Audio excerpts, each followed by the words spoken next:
respectable director, Mr. Rajdeep Pathak ji, team management, Mr. Naveen Pathak ji, पाठशाला the universal school के लिए आज बहुत ही खुशी का दिन कि हमारे विद्यालय में हरियाणा के महान शिक्षक जिसने चारों ओर क्रांति से ला दी है क्षेत्र के अंदर, पूरे हरियाणा की नहीं पूरे इंडिया के अंदर। मैं तहे दिल से स्वागत करता हूं पूरी पाठशाला टीम की तरफ से जीके भाई Pradeep sir, mister Pradeep sir का, साथ ही साथ इनके साथ आए मिस्टर मुकेश कुमार जी, गुरुकुल इंस्टीट्यूट के डायरेक्टर, साथ ही साथ मिस्टर मुरारी जी, धुरीना ऐप से डायरेक्टर, फाउंडर डायरेक्टर, पूरी पाठशाला यूनिवर्सल की टीम सर आपका स्वागत करती है दिल की गहराइयों से। और आप अपना कीमती समय निकाल करके हमारे बीच में आने का काम किया, बहुत अच्छा लगा सर हमें। आप जैसे महान शिक्षाविदों की गाइड में जो सामने बैठा मेरा देश का भविष्य, आप बहुत कुछ सिखा सकते हैं। हम तो हर रोज इनको सिखाने का काम करते हैं, लेकिन समय समय पर पाठशाला मैनेजमेंट टीम बच्चों को कुछ अलग से करने का काम करवाती। आप जैसे महान अध्यापकों को इनके बीच लाने का काम करती। क्या आप सभी जानते हैं जीके भाई प्रदीप सर को? यस या नो? कौन सी सरकार में है? ब्लैक में है। अच्छा, वीडियो कौन कौन देखता है सर? कल किसने देखी? Very good. क्या सीखा? वो तो सर क्वेश्चन करेंगे आपसे, मैं तो नहीं पूछूंगा, चैनल उनका है और आप उनसे पढ़ते हैं तो वो तो बात की बातें हैं। तो आज हरियाणा के अंदर अब जहां भी एक बार ऐसे पता लगेगा कि जीके भाई प्रदीप सर बच्चों को मोटिवेट करने के लिए आ रहे हैं, तो दाएं बाएं के लोगों की रिक्वेस्ट आती है कि सर हमें भी मिलवा दीजिए, हमें भी मिलवा दीजिए। लेकिन एज ए स्कूल हमने किसी को भी बुलाने का मौका नहीं दिया। यहाँ पर सिर्फ आपसे बात करने के लिए वो आज यहाँ पर आएगी। हम लोग तो आपसे हर रोज बातें करते हैं, लेकिन आज बातें करने का टाइम सबके साथ है। मैं वादा करता हूं यहाँ बैठे हुए 9-2+2 स्टूडेंट्स को कि आज आपके पास बहुत कुछ सीखने को मिलेगा। आपका जो लक्ष्य है, आप क्या जीवन में बनना चाहते हैं, इन सभी के ऊपर सबसे बातचीत कीजिए, डिस्कस कीजिए। एक सटीक आंसर आप आज घर लेकर जाने वाले। मैं खुद सर का बहुत बड़ा फैन हूं। अक्सर जब भी मुझे टाइम मिलता है मैं सर की वीडियो देखता हूं और मुझे बहुत अच्छा लगता है, बहुत कुछ सीखने को मिलता है। लास्ट में बस इतना ही कहूंगा, स्टेज के माध्यम से, स्कूल के माध्यम से, कि हरियाणा के अंदर हर वर्ष बेस्ट टीचर का अवार्ड दिया जाता है। जो गवर्नमेंट जॉब पर टीचर है उनको बेस्ट अवार्ड दिया जाता है, लेकिन मेरी रिक्वेस्ट है गवर्नमेंट से कि प्राइवेट सेक्टर के भी अंदर होना चाहिए। इंस्टीट्यूट में भी बहुत से टीचर हैं जो मेहनत और लगन और संघर्ष के साथ रात दिन एक करते रहते हैं। ऐसे जीके भाई प्रदीप सर हरियाणा के बेस्ट टीचरों में पिछले 5 साल से मैं बात करूं तो हजारों लोगों को सिलेक्शन कराने का काम इन्होंने किया। बच्चे अहम रोल मानते हैं, तो ऐसे टीचर को भी सरकार की तरफ से बेस्ट टीचर का अवार्ड देना चाहिए। इन्हीं शब्दों के साथ मैं जोरदार तालियों के साथ जीके भाई प्रदीप सर को हौसला देने उनके मंच पर आमंत्रित करता हूं। हम देने के लिए डायरेक्टर मिस्टर राजदीप पाठक जी को रिक्वेस्ट करूंगा कि सर को प्लीज पर लेकर आए। बहुत बहुत धन्यवाद सर, आप पहुंचे यहाँ पर, हम आपका स्वागत करते हैं, धन्यवाद करते हैं। सबसे पहले यहाँ पहुँचने पर मैं बड़ा ही गौरवान्वित महसूस कर रहा हूँ। सबसे पहले मैं स्पेशल थैंक्स बोलना चाहता हूँ राजेश नैन sir, principal sir, Rajveer Pathak ji, school की इन्हीं की देख रेख में चल रहा है, नवीन जी और भी बहुत से स्टाफ और पीछे मैम जितनी भी खड़े हुए हैं उनका तहे दिल से अभिनंदन करता हूँ। और सबसे बड़ा अभिनंदन करता हूँ आप सब प्यारे बच्चों का क्योंकि बच्चों के बिना ना तो स्कूल है और ना देश का भविष्य है। और आज मेरे को यहाँ पर देश का भविष्य नजर आ रहा है। जो मेरे सामने छोटे छोटे चेहरे बैठे हैं, इन चेहरों में मैं भावी टाइम में ऑफिसर देख पा रहा हूँ। और पीछे जो 9 से +2 तक के बच्चे बैठे हैं, और ये बहुत ही जल्द है ऑफिसर बनने की तैयारी आज से इनकी शुरू हो चुकी है। और आपने अभी जैसे SI का रिजल्ट आया है, तो पीछे हमारे शिव पर्सन भाई है, इनके लिए एक बार जोरदार तालियां हो जाए। भाई SI सिलेक्ट हुए हैं अभी। और छोटा भाई सौरव है, ये नेक्स्ट टाइम बहुत ही जल्द हरियाणा पुलिस में सिलेक्ट होने वाला है। तो इस स्कूल ने बच्चों बहुत ज्यादा सिलेक्शन दिए हैं, इसमें कोई दो राय नहीं है। और मैं स्कूल मैनेजमेंट का स्पेशली थैंक्स बोलना चाहता हूं कि मेरे को इन्होंने यहाँ आने का मौका दिया।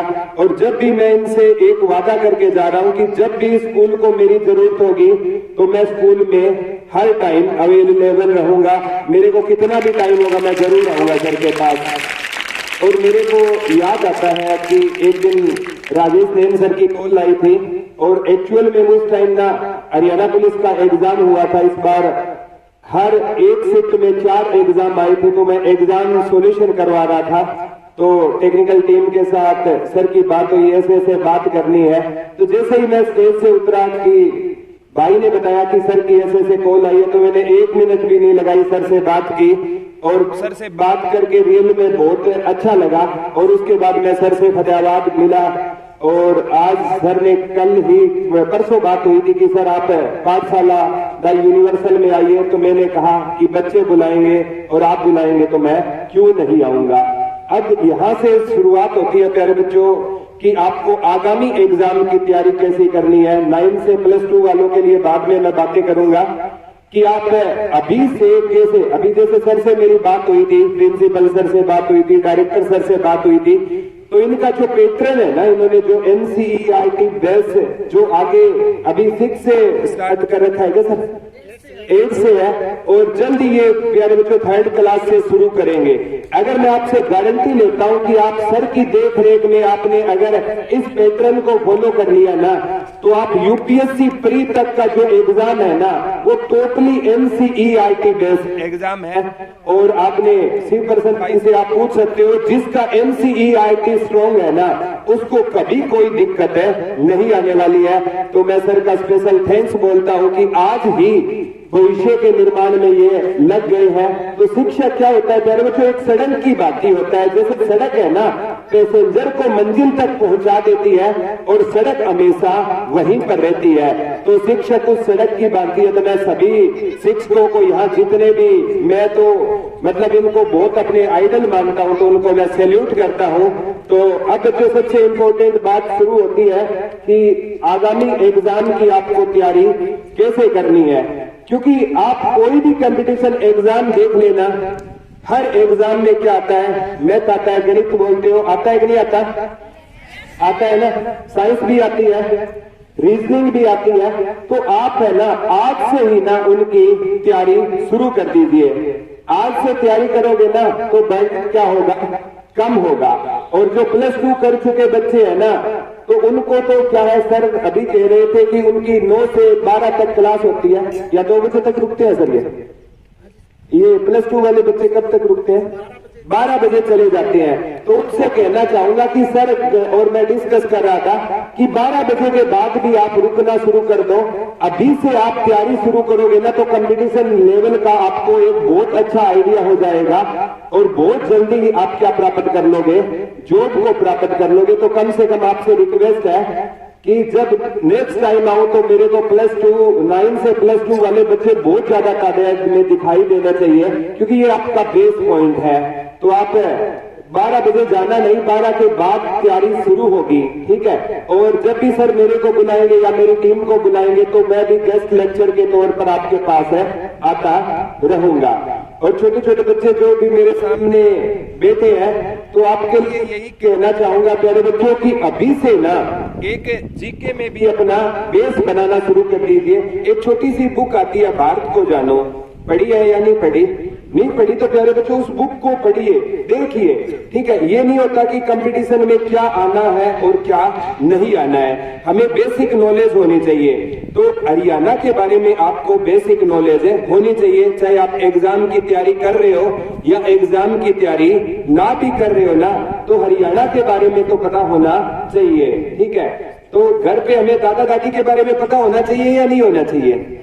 होना चाहिए ना, ठीक है। तो उसी प्रकार हमें हरियाणा के बारे में पता होना चाहिए। और आज से थोड़ा थोड़ा टाइम लगे ना आपको, आप है ना कोई भी चाहे सर आपको मतलब बता देंगे, आपको हरियाणा जीके का ना एक अलग से चाहे 20 मिनट की क्लास हो या डेली 5-7 क्वेश्चन हो, सर प्रेयर में जैसे बोल रहे थे हम करवाते हैं, तो हरियाणा के बारे में बेसिक नॉलेज होनी चाहिए। और हरियाणा की नॉलेज हो जाएगी, फिर इंडिया के बारे में हमें क्या होनी चाहिए? बेसिक नॉलेज होनी चाहिए, चाहे एग्जाम में पूछी जाए या ना पूछी जाए। और घर में कभी रिश्तेदार आते हैं ना, तो पहले जब रिश्तेदार आते तो मैं तो बहुत डरा करता था रिश्तेदारों से।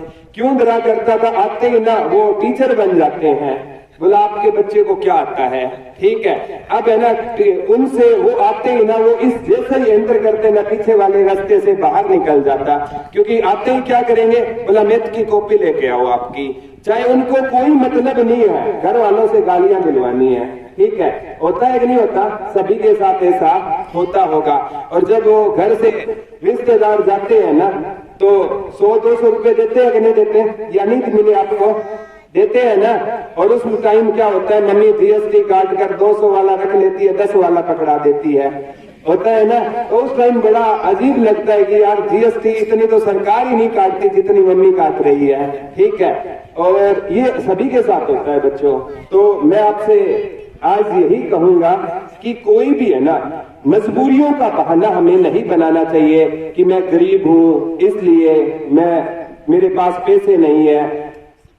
जीवन में प्यारे बच्चों हर एक सफल इंसान के पास है ना, जब आप स्टोरी पढ़ोगे ना तो वो गरीबी से उठा है। तो एक इतिहासकार कहा करते थे कि गरीब पैदा होना गुनाह नहीं है, क्योंकि इसमें आपका कोई फॉल्ट नहीं है अगर आप गरीब पैदा होते हो तो। लेकिन आप गरीब मरते हो ना, तो इसमें सबसे बड़े गुनहगार कौन हो? आप हो।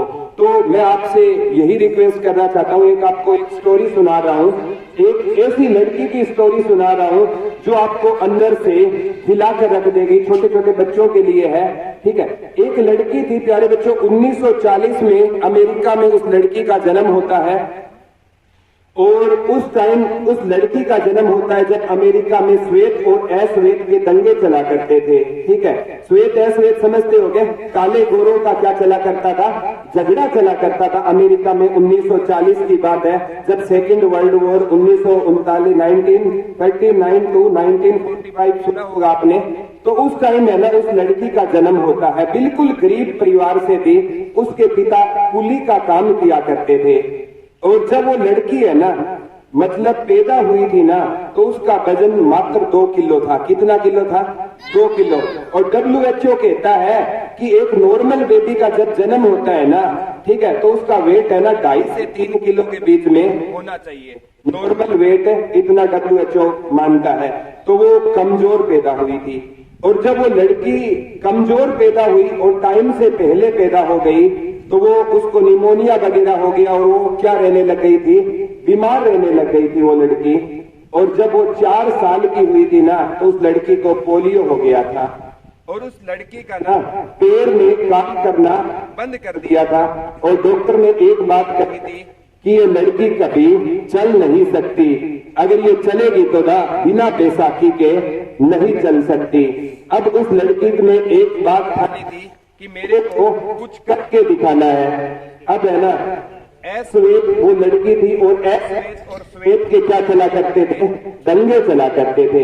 और श्वेत के लिए अमेरिका में एक हॉस्पिटल था जो उस लड़की के घर से 80 किलोमीटर की दूरी पर था। और हर हफ्ते उसकी माँ उसको 80 किलोमीटर ट्रेवल कर कर ले जाती थी। तो कितना उसकी माँ ने संकट झेला होगा। और कुछ टाइम बाद डॉक्टर ने भी जवाब दे दिया कि आपकी लड़की कभी चल नहीं सकती। तो इस कंडीशन में क्या होता है प्यारे बच्चों, हम हार मान लेते हैं कि डॉक्टर ने क्या दे दिया है? जवाब दे दिया है। तो उस लड़की की मां ने हार नहीं मानी, देसी नुस्खे से अपनी बेटी का इलाज करती रही और बेटी को कहा कि बेटी तू एक दिन चल कर दिखाएगी। जब वो बेटी बड़ी होती है तो स्कूल में एडमिशन हो जाता है, जैसे आप सभी का यहाँ पर एडमिशन है, और लड़की जब 13 साल की होती है ना तो अपने टीचर से एक बार सवाल पूछती है कि मेरे को ओलंपिक रिकॉर्ड के बारे में बताओ। तो उसका टीचर उससे मजाक कर लेता है कि बेटा तू तो कभी चल नहीं सकती, तेरे को ओलंपिक के बारे में पढ़कर क्या करना है। तो वो लड़की की आंखों में आंसू आ जाते हैं और जब वो लड़का अपने साथ वाले बच्चों को खेलते हुए देखती है ना तो उसे रोना आ जाता है कि मम्मी सही कहती है, मेरे को चलना भी होगा और एक दिन जीतना भी होगा। और फिर एक दिन ना वो क्या करती है, अपने आप वो लड़की बैसाखी से खड़े होने की कोशिश करती है और उस कोशिश में प्यारे बच्चों वो गिर जाती है और उसको बहुत ज्यादा चोट आती है। फिर वो खड़ी होती है, धीरे धीरे वो लड़की क्या करना शुरू कर देती है, चलना शुरू कर देती है। और जो डॉक्टर कहता था ना आपकी लड़की कभी चल नहीं सकती, वो डॉक्टर है ना उस लड़की के जज्बे को देखकर रोने लग जाता है और वो लड़की है ना एक दौड़ में हिस्सा लेती है। क्योंकि प्यारे बच्चों जब तक आप दौड़ में हिस्सा नहीं लोगे ना तब तक आप जीतोगे नहीं। जैसे आपने सुना होगा, गिरते हैं सहज सवार मैदाने जंग में, वो तिहिम क्या गिरेगा जो घुटनों के बल चले। तो दौड़ में हिस्सा लेना जरूरी होता है। पहली बार वो लड़की दौड़ में हिस्सा लेती है और जब दौड़ की शुरुआत होती है ना वो लड़की पहले बैसाखी के सहारे दौड़ती है, थोड़ी दौड़ने के बाद गिर जाती है, फिर खड़ी होती है, फिर गिर जाती है। ऐसे करते करते वो लड़की 5 बार गिरती है और अंत में ना वो लड़की सबसे लास्ट में आती है। और उसका पापा उस दौड़ को देख रहा था, पापा के पास आकर रोने लग जाती है कि पापा आज मैं हार गई। तो पापा ने उसको एक बात कहा कि जो फास्ट आई है ना वो 1 बार जीती है और मेरी बेटी कितनी बार जीती है, 5 बार जीती है। क्योंकि हर बार वो गिरी, फिर चली, फिर गिरी, 5 बार के बाद उसने दौड़ क्या की थी, कंप्लीट की थी। फिर प्यारे बच्चों वो दिन आ गया जिसका सपना उसने संजोया था।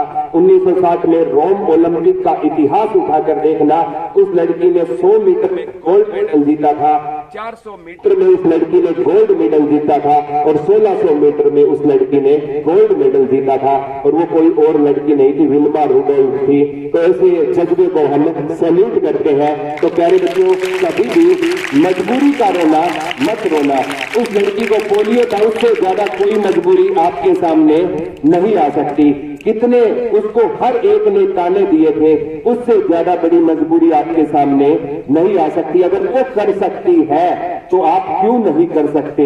हमेशा ना एक पॉजिटिव एटीट्यूड होना चाहिए कि आई कैन डू इट, मैं इसको कर सकता हूं। हर चीज में ना पॉजिटिविटी। जब आप घर से प्यारे बच्चों निकलोगे ना तो आपको नेगेटिव लोग ज्यादा मिलेंगे। नेगेटिव इन दी सेंस कि तू ये काम नहीं कर सकता। और हम है ना उन नेगेटिव लोगों के पीछे चलकर ना काम करना क्या कर देते हैं, बंद कर देते हैं। दुनिया का सबसे बड़ा रोग क्या कहेंगे मेरे बारे में 4 लोग, और जिस पर ये जग हंसा है उसी ने इतिहास रचा है। तो हमेशा आपको क्या करना है, आपके घर वाले क्या चाहते हैं केवल उसी पर ध्यान देना है। मेरे को तो कभी वो 4 लोग नजर नहीं आए जिनके कहने पर हम काम छोड़ देते हैं। हाँ वो 4 लोग एक दिन नजर आएंगे जब हमारी मृत्यु हो जाती है, तो कंधा देने के लिए 4 लोग जरूर नजर आएंगे, अदरवाइज वो 4 लोग आपको नजर नहीं आएंगे। जैसे आज भी मतलब घर में छोटे बच्चे शरारत करते हैं ना, ठीक है, तो मम्मी आपको कहती है बेटा शरारत मत करना नहीं तो आपको हाउ खा जाएगा। सुना है कि नहीं सुना? सुना है क्या? वो हाउ किसी ने देखा है क्या? वो कभी नहीं नजर आएगा, वो एक डराने के लिए होता है। और यही हमारे साथ में होता है, जब भी हम कोई काम करते हैं ना तो हमें ना डराने वाले बहुत मिलेंगे, लेकिन आपको पॉजिटिव खुद से होना है, ठीक है। जब तक आप खुद पॉजिटिव नहीं रहोगे ना तो दुनिया की कोई ताकत आपको पॉजिटिव नहीं कर सकती है।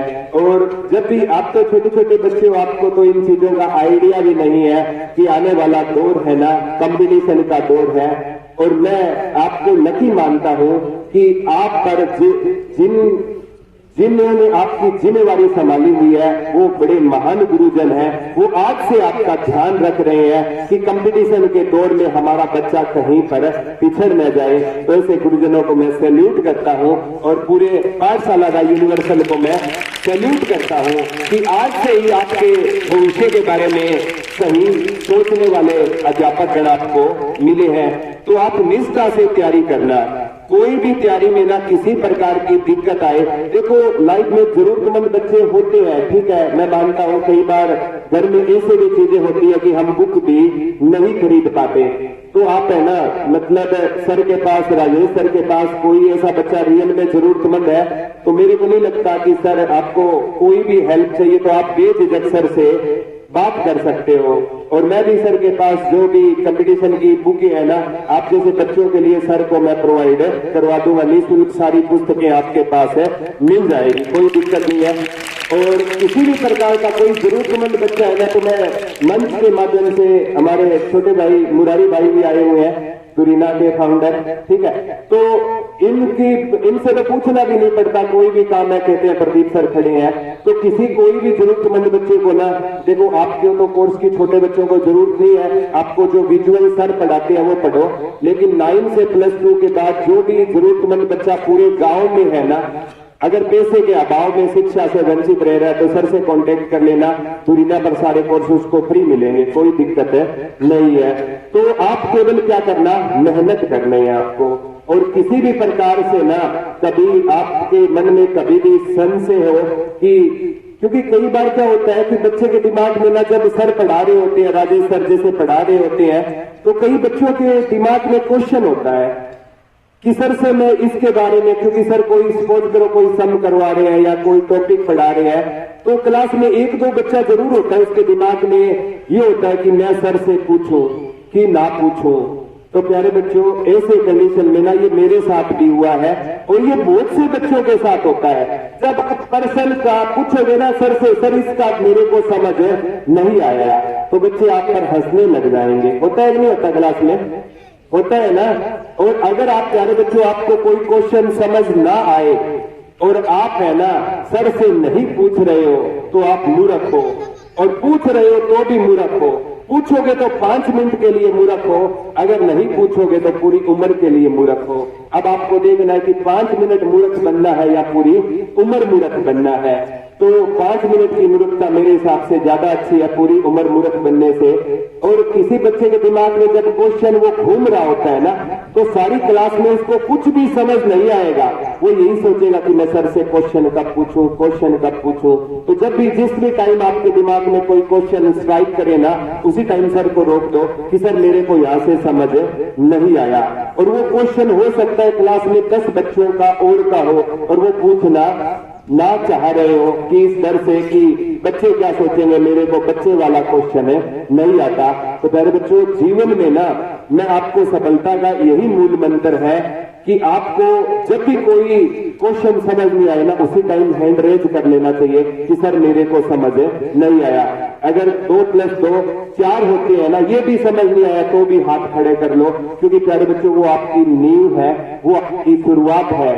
तो कभी भी किसी के दिमाग में क्वेश्चन आए ना, तो उसी टाइम क्या कर लेना चाहिए, पूछ लेना चाहिए। पूछोगे कि नहीं पूछोगे, आगे से जरूर पूछना चाहिए प्यारे बच्चों, क्योंकि डाउट्स क्लियर नहीं होगे ना तो आप है ना आगे नहीं जा पाओगे। और एक जब भी आपकी जैसे प्रेयर होती है तो मैं सर से भी कहूंगा कि बच्चों को इसी उम्र में ना स्टेज पर लाने की कोशिश की जाए, क्योंकि ये वो टाइम है जब है ना आप स्टेज पर आओगे ना तो आपकी झिझक निकलने लग जाएगी। और जिसको स्टेज से प्यार हो गया ना तो वो जीवन में कभी भी पीछे नहीं हटेगा। आज नरेंद्र मोदी जी का हम एग्जाम्पल देते हैं, कारण क्या है, उनमें पावर क्या है, स्पीच की पावर है। जब वो स्पीच देते हैं ना तो इतना ज्यादा उस स्पीच पर केस स्टडी करते हैं कि आप शायद ही किसी ने की होगी। वो पंजाब जाएंगे ना तो वहां पर वो पगड़ी बांध कर जाएंगे, क्या जाएंगे, पगड़ी बांध कर। और पश्चिम बंगाल जाएंगे तो ना वहां पर रविंद्रनाथ टैगोर वाला पहनावा पहनकर जाएंगे। तो यानी हर चीज की वो क्या करते हैं, पहले स्टडी करते हैं। तो मैं सर से भी रिक्वेस्ट करूंगा कि प्रेयर टाइम में बच्चों को ज्यादा से ज्यादा ना स्टेज पर आने का और बोलने का मौका मिले। ऐसा होता होगा आपके स्कूल में, कोई डाउट है नहीं है? तो आपसे जो पीछे 9 to +2 वाले बच्चे बैठे हैं ना, इनसे यही कहना चाहूंगा प्यारे बच्चों, आज अगर आपने कंपटीशन की अच्छे से तैयारी कर ली ना, तो आपका जो भविष्य है ना बड़ा सुनहरा होने वाला है। और एक बात आपको बताना चाहता हूँ, आपके सामने एग्जाम्पल ही ये था, ऐसी पर्सन भाई बैठा है हमारे यहाँ, ठीक है, इससे पूछ लो, पूछ कर देखना, मैं अब हूँ, अब मत पूछना, बाद में पूछ लेना, बाद में पूछ लेना, तो ये बता देंगे कि रिजल्ट आने से पहले और रिजल्ट के बाद में इसकी लाइफ में कितना अंतर आ गया है। जब रिजल्ट नहीं आया था ना, तो सभी इसको असफल मानते थे, कहता ये तो 6 साल से तैयारी नहीं कर रहा, ये तो घर वालों के पैसे बर्बाद कर रहा है। गांव में शायद भाई को ताने भी मिले होंगे, भाई से कभी पर्सनल लाइफ के बारे में पूछ कर देखना, मैंने इतनी बात नहीं की, लेकिन 101% गारंटी के साथ कहता हूँ, पड़ोस में भी भाई को ताने मिलेंगे। और आज इसी को हर कोई, जब रिजल्ट आया ना SI का, हर कोई कहता है सिर्फ भाई मेरे मौसी का लड़का है, कोई कहेगा मेरे बुआ का लड़का है, कोई कहेगा मेरे मामा का लड़का है, चाहे वो इसको जानते भी ना हो, ठीक है। और जब आपका रिजल्ट आएगा ना, तो जीवन में 2 ही इंसान को खुशी होगी। एक वो इंसान जो आपके मम्मी पापा हैं, उनको चाहे आप घर से निकाल देना, लेकिन वो आपका कभी पूरा नहीं चाहेंगे। और जिस दिन आपका रिजल्ट आएगा ना बच्चों, आपने महसूस किया होगा, जिस दिन आपका रिजल्ट आता है ना, आप मम्मी को बताओगे ना कि मम्मा मैंने टॉप कर लिया, या मैं फर्स्ट आया हूँ, या जो भी मैं पास हो गया, तो देखना मम्मी की आंखों में आंसू आ जाएंगे। देखा होगा आपने, आंसू आ जाते हैं प्यारे बच्चों, वो खुशी के आंसू होते हैं। और मैं चाहता हूं हर एक बच्चा अपने मम्मी पापा को खुशी के आंसू जरूर दे। तो जीवन में ना कभी भी आपको किसी भी प्रकार के लोगों से नेगेटिव, तो शिव भाई को भी बहुत से लोगों ने नेगेटिव किया, अभी सौरभ भाई को नेगेटिव करने वाले मिल जाएंगे जब तक इसका रिजल्ट नहीं आएगा।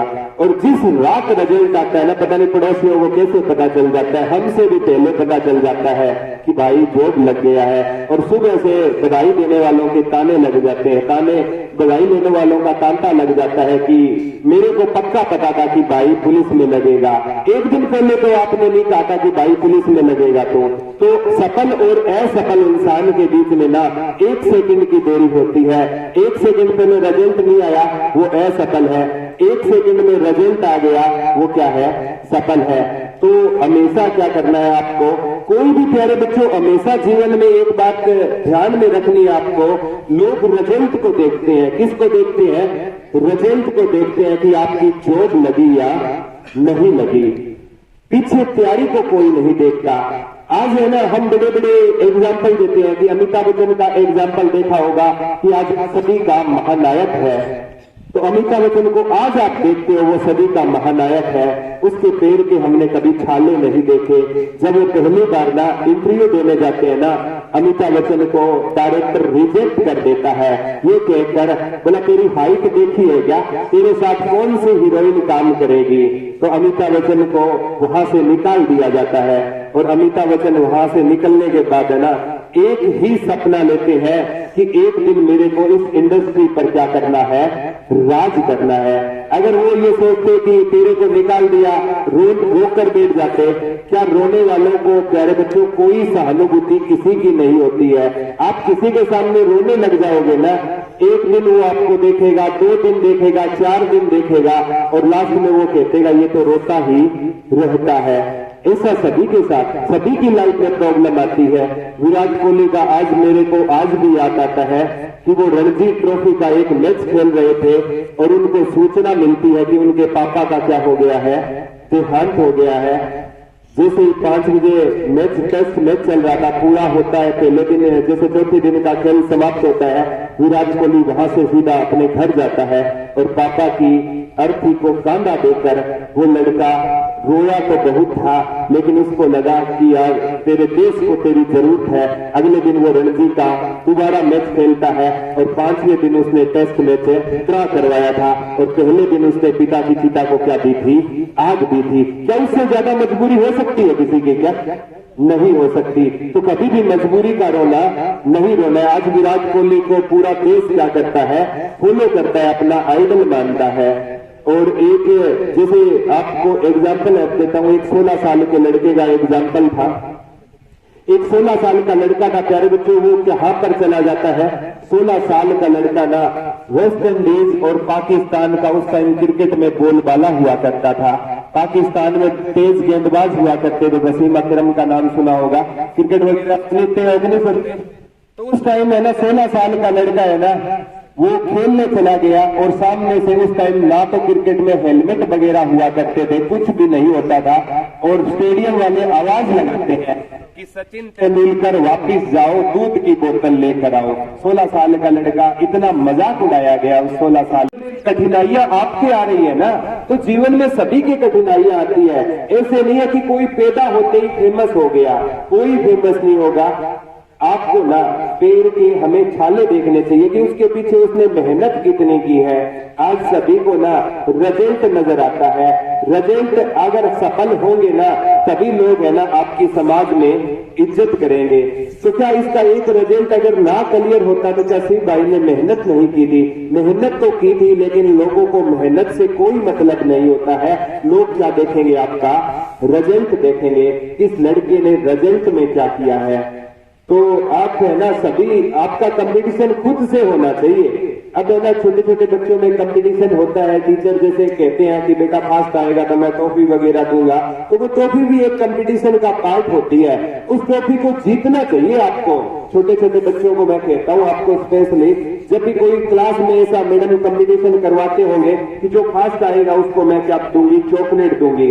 तो उस दिन अगर पहले दिन आप कंपटीशन में आपको चॉकलेट ना मिले ना, तो दूसरे दिन सौगंध खाना कि मेरे को कल जब नेक्स्ट टाइम मैडम कंपटीशन कराएंगे ना, मेरे को क्या लेनी है? वो चॉकलेट लेनी है।